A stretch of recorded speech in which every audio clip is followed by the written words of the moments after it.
Welcome to Plot Diagnostics, where we provide treatments for grievously injured plot lines. There's a certain irony to having this vast collection, this rogues gallery, if you will, of rival aces and protagonists, and even some allied characters that could function as an aged pilot that's seen it all. And instead of going with that, we shoehorn in a random old guy that's never been seen or heard of before, and say he's the baddest of the bad that everyone tells stories about. Really. In a world, particularly a continent, where you had Yellow 13, Scarface 1, and Mobius 1, in some of the largest conflicts in the series, you want to convince me that an Ocean pilot knows about this old codger who's never been mentioned up to this point. Okay, sure. Outside of trashing the garbage world-building Mihaly incites against the series, what I actually want to talk about is how poorly written he is, even in isolation. I would argue that as the 7th mainline game in a franchise, you should be familiar with what's happened up to this point, but given Ace Combat stories are typically serialized for whatever reason, I'll give Mihaly the benefit of being this weekend's Saturday morning cartoon villain. But even if I do that, he's just not very well handled. The Ace Combat 7 writers don't seem to understand the concept of show, don't tell, because there's plenty of context the game gives you to tell you he's some massive threat, but in-game, let's run through it, shall we? The first time we encounter Mihaly, he's on his own, where he intercepts and shoots down a damaged retreating aircraft and its escort, which, in the context of Zero's Ace-style system, is kinda messed up. But despite Brownie's pleas for mercy, that doesn't really tell us anything since she wasn't in any condition to fight. So let's check on the next time he appears. Oh, wow, you managed to shoot down an unarmed recon plane and a convict that could barely even be considered a real pilot. And you then proceeded to get chased off in a 1v1 against an F-16. Ouch. Well, the next time we see him, in his defense, he was fighting presumably an entire air wing of Oceans, although it's not clear if canonically any of Soul Squadron is supposed to be shot down here. What I can say is that, plot armor notwithstanding, he does get a few kills here. He still gets chased off and potentially loses all of his squad mates, but hey, he gets a couple kills that weren't pathetic. 3/4 of the way into the game. Let's check his next appearance. Oh, that was it. That was all he could do. You know, I understand that Yellow Squadron's encounter was scripted so you couldn't shoot them down. And I understand that you're kept from damaging them until over halfway through the game, but maybe there's a reason for that? And I know that Grabok and Ofnir's actual fights aren't all that threatening, but that initial impression of getting ambushed by the Belkans stands out. And you know what? I find myself running from time to time because they're actually difficult, just like Yellow Squadron. But Mihaly? I know this isn't a gameplay series typically, but man, he's incredibly unthreatening. A lot of the reason he doesn't work is because of gameplay, not just plot, which is due to the fact his flight paths are all 100% scripted, and he doesn't actually have AI. You can fly away from the fight, and while initially it will seem like he's pursuing you, he's actually just tethered to maintain a certain distance to you. He won't engage, and if you fly back after him, he'll turn around and throttle at full speed to the specific area the game wants you to be. And if you remain in that area but keep your distance, yeah, he simply won't fight you. So, while I talk about him from a narrative perspective, understand that he would also have to be improved from a gameplay perspective too, before I think he could fully reach his greatest potential. Outside of the characterization of him being an old skilled pilot, he actually has about 0 endearing character traits going for him. That's it, that's all he gets. He's old and he's a pilot.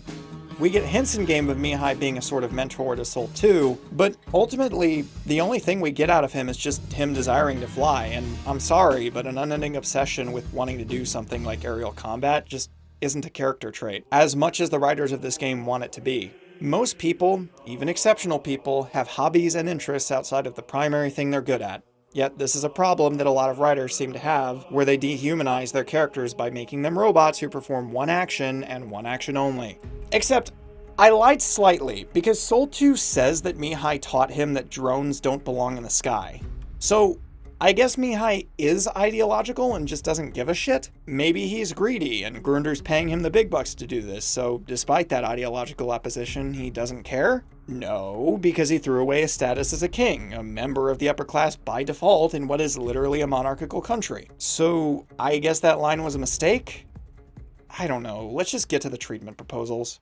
First off, let's toss out the throwing everything away so I could keep flying crap. It's cliche drivel, what I would do with Mihaly is make him something like what we see from Silver 1 in Ace Combat 0, an old and wise mentor that lost his students to war. It's great that we already have the perfect backstory for him just waiting to be used. It would be a shame if that backstory just went entirely unmentioned.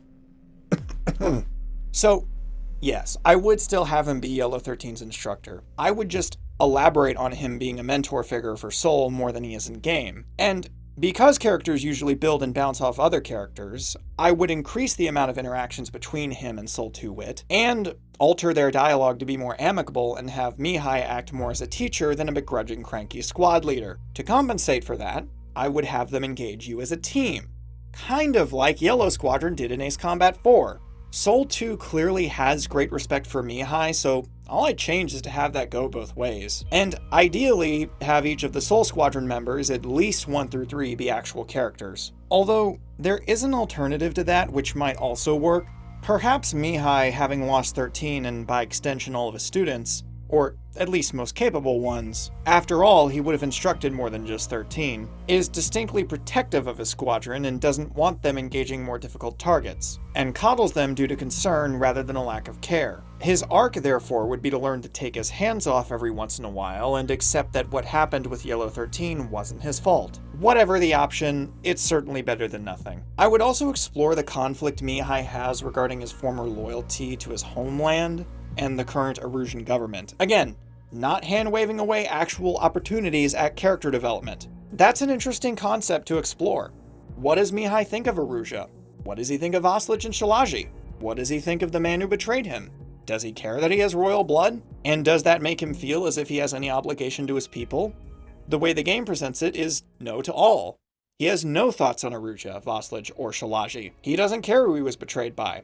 Not that he has royal blood, and he feels no obligation to his people. All nonsense, perpetuated by this ridiculous assertion that his kingdom is the sky and nothing on the ground matters. You know, Yellow 13 may have expressed frustration at being targeted when he's defenseless, but he was never suggested to have no inclination towards anything that happened when he was off mission. The only point at which that was the case was after he had lost everything he cared about and the war was basically over. He was broken by the circumstances he was in, not obsessed with flying. Mihaly is the inverse, and it's such a shame that he's somehow meant to be the foil to Trigger when there's nothing going for him. But I suppose that makes sense. After all, Trigger has no character, therefore Mihaly would also have no character. Isn't the silent protagonist such a great concept?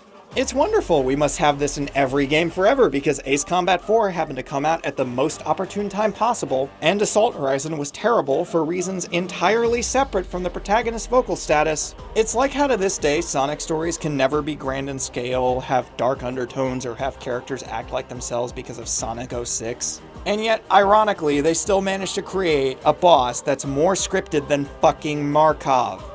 Great job, guys. Thank you for watching Plot Diagnostics. Stay tuned for more treatments on grievously injured plot lines.